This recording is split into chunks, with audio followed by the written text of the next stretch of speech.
I'm Emily Carter, 35 years old, living in Seattle, Washington. By day, I'm the chief financial officer of a high-end interior design firm. By night, I'm Daniel's wife, the college boyfriend I once believed was the love of my life.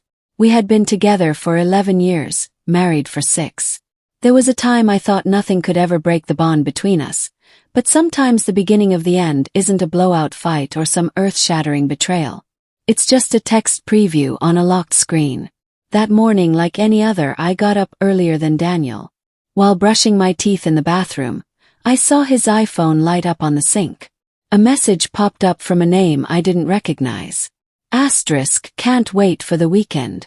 The cabin wine and that pink lace set. I'm counting the hours. Asterisk.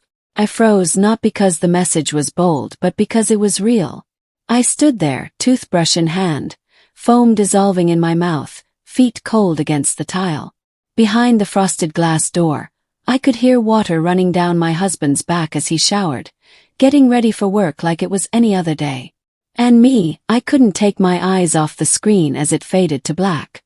I didn't need to unlock the phone. What I felt wasn't shock. It was confirmation. I had suspected it for a while. Lately, Daniel had been pulling the last-minute business trip excuse, leaving me alone in the once cozy house on empty weekends. He'd started bringing his phone into the shower, something he never used to do. His laptop had a new password, and those eyes that once looked at me with warmth now only glanced past me like I was a painting on the wall he'd long grown tired of. I used to tell myself, asterisk, don't be paranoid, Emily. Everyone gets tired after all these years. Don't make a scene over a look. Asterisk, but now I just wanted to go back in time and tell myself, asterisk, stop being stupid. Asterisk. I washed my face, dried my hands, and did my makeup like always. My hands didn't tremble. Instead, I felt a strange emptiness, as if I had just stepped out of my own life and was watching it from the outside. When I walked out of the bathroom, I saw Daniel standing in front of the bedroom mirror tying his tie. He glanced at me and smiled, just like every other morning. Maybe he hadn't realized that everything had changed the moment I read that message on his phone screen. This weekend I have a client seminar in Portland, he said, adjusting his collar. Asterisk, I'll be home late on Sunday. Asterisk. He nodded. Asterisk, don't forget to bring a thick coat. It gets cold at night there. Asterisk, I replied, my voice flat, without emotion. I didn't ask about the message. I didn't ask who was counting the hours. I didn't want to interrupt the carefully scripted act he'd put so much effort into, because in my mind, something else had already begun to take shape, and I wouldn't say a single word until it was finished. Daniel always slept like a rock after his Thursday night tennis and 2 whiskeys. I knew that as well as I knew his fingerprint unlock. His right index finger. That night, once Daniel had passed out, the scent of whiskey and shampoo still hanging in the air, I quietly took his phone, gently tilted his hand onto the sensor. Click, the screen lit up. A chill crept down my spine like the winter wind off the lake by the cabin where he once promised to build a balcony for us. The message about the pink lace set was just the surface. What I found was an entire secret life he'd been living, one I had no idea about. Her name was Jessica Reynolds. Not some naive 20-something. Jessica was a sales rep for a medical device company, about 38 years old, living in Tacoma. She had sharp wit, experience. More importantly, she was married. His name came up in an older message. Asterisk, Michael will be in San Jose all week. The cabin's all ours. Asterisk. Michael Reynolds, her husband. I quietly Googled him, typed in his name, and there it was. His LinkedIn profile. Michael Reynolds, 41 years old, high-end residential architect specializing in sustainable spaces, with his own firm in Bellevue. His profile picture showed a tall man, light stubble, and a tired but kind smile. I didn't sleep that night. Each message felt like a blade slicing through old memories. Every time Daniel said he was going to a training in Portland, every night I sat alone reviewing files with only the dishwasher humming in the background. The next morning I sat in front of my computer, writing and rewriting a message at least 15 times before finally sending it. Asterisk. Hi Michael, this is Emily Carter. I believe my husband, Daniel Carter, and your wife, Jessica Reynolds, are having an affair. If you're open to a conversation, I can share evidence. My number is 20655573321. Asterisk. My palms were soaked with sweat the moment I hit send. 3 hours later, my phone rang.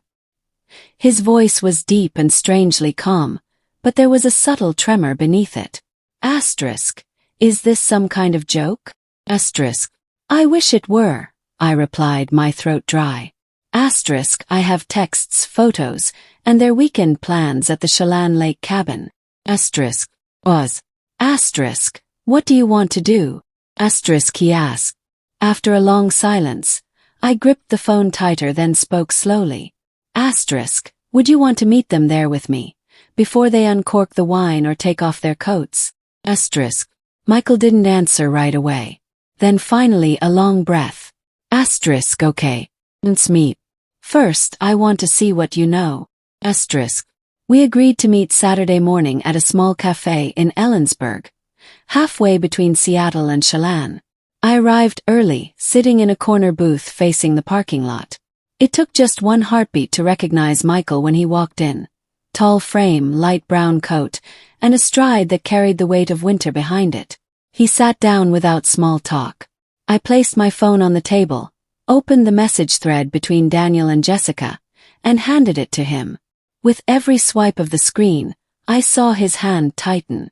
When he reached the photo Jessica had sent, her toes on the hardwood floor of the cabin, a floor he instantly recognized as his own design, he leaned back, eyes shut. Asterisk. I thought it was just work. Just distance. Asterisk, he murmured. Asterisk. She never wanted to see a counselor. Now I know why. Asterisk. After nearly an hour of conversation, Michael said, Asterisk. I still have a spare key to the cabin. Jessica doesn't know I kept it. Asterisk. He nodded. Asterisk. Daniel thinks I'm on a business trip in Spokane this weekend. He has no idea I'm anywhere near here. Asterisk. Then we'll get there first, he said, looking directly at me. Asterisk. But no yelling. No drama. Just let them see us. And the truth. Asterisk. I tightened my grip on the coffee mug and nodded. The plan came together from the shattered pieces inside both of us. The betrayed. No shouting. No chasing. Just a presence timed perfectly, like a mirror held up to the lies they'd tried so hard to hide. We agreed to meet again Sunday morning at the cabin. They were scheduled to arrive at 6 p.m. By 10 a.m. Sunday, I was pulling up to the wooden cabin nestled among pine trees along Lake Chelan. The air was cold, but there was no snow. Everything felt clearer in this crisp morning light. The truth, the pain, and the plan we were about to carry out. Michael was already there. His silver car sat dusted with pollen near the steps. He was inside holding a mug of hot coffee, eyes fixed on the still water of the lake. When I walked in, he nodded. A simple, familiar gesture, as if we weren't strangers but bound by betrayal. Asterisk. Did you sleep? Asterisk, he asked, his voice low and soft. Asterisk. I'm not sure. Maybe I closed my eyes for a few hours. Asterisk, I replied, setting my bag down on the wooden chair. Asterisk. You. Asterisk. Asterisk. No. But I'm used to sleepless nights. Architects work best in silence. Asterisk. We sat quietly for several minutes. Not awkward. Just two people quietly sorting through the wreckage inside. Then I spoke. Asterisk. The last time I was in this cabin was 3 years ago. Daniel and I came here after one of his long business trips.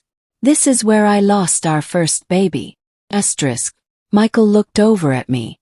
His eyes softened. Asterisk. Jessica wanted kids too. But after 2 failed tests she stopped bringing it up.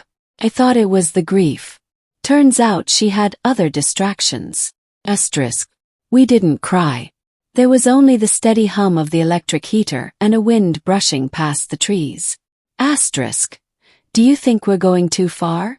Asterisk, I asked, though I already knew the answer. No, Michael said. Asterisk. If this were revenge, maybe. But this This is about bringing them face to face with reality. Asterisk. He nodded. Asterisk, like an unexpected group therapy session. Asterisk. We started setting up the space, not as a trap, but as a staging of truth. I wiped down the long wooden table in the living room where Jessica and Daniel often sat, planning their so-called work weekends. Michael brought in a bottle of red wine from his car, Jessica's favorite. I set out 4 crystal glasses, the kind Daniel always packed as part of his arrogant, refined taste ritual. We arranged 2 chairs facing away from the front door, so they'd have no choice but to face us as they entered. The lights were adjusted to a warm amber, not too bright to provoke tension, but clear enough to catch every facial expression. Asterisk, how do you think they'll react? Asterisk, I asked as we sat down, scanning the room like we just finished staging a play. Michael shook his head. Asterisk, Jessica will cry. Daniel, I'm not sure. Maybe anger. Maybe begging. But I guarantee he's not ready for the fact that both of us know everything. Asterisk. We spent the rest of the afternoon talking about ourselves, not just as the betrayed, but as people, stripped down behind the armor that heartbreak had forced us to wear.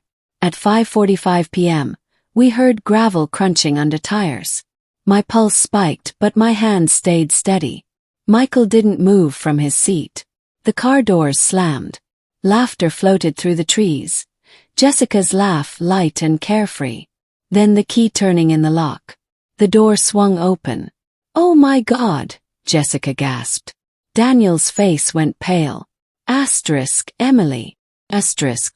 We didn't stand. We didn't speak. We just let the silence stretch until it became unbearable. Asterisk, what the hell is this?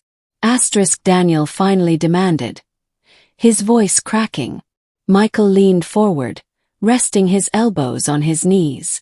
Asterisk, we thought we'd join you for dinner, since you both love this place so much. Asterisk. Jessica's hands flew to her mouth. Tears spilled down her cheeks. Michael, please. Don't, he said quietly. Asterisk, just don't. Asterisk. I reached into my bag and slid a manila folder across the table. Divorce papers, I said to Daniel. Asterisk, I've already signed them. Asterisk. For the first time in years my husband looked at me, really looked at me. Not through me, not past me. And what I saw wasn't love or remorse. It was fear. 6 months later, I stood on the balcony of my small beach house in Port Townsend, holding a cup of hot tea, watching the waves crash against the shore. The divorce had been finalized in less than 2 months. Daniel lost his promotion. Jessica gave birth to a baby girl. Michael still sends me updates sometimes. We're not friends exactly, but we understand each other in a way no one else ever could. At a charity event last month, Daniel approached me. You look well, he said. I am well, I replied. Asterisk. I just wanted to say, I'm sorry. Asterisk. Smiled. Asterisk, I know. But you don't have to say it because that's the past. And I've chosen to live in the present. Asterisk. Some people come into your life to teach you how to love.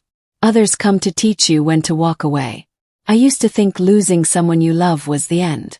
But it's not. It's just the end of something that no longer served you, so you can begin something better. And if someone were to ask me now, asterisk, Emily, do you regret anything? Asterisk, I would answer without hesitation. I don't. Because some people come into our lives not to stay, but to teach us how to leave at the right time.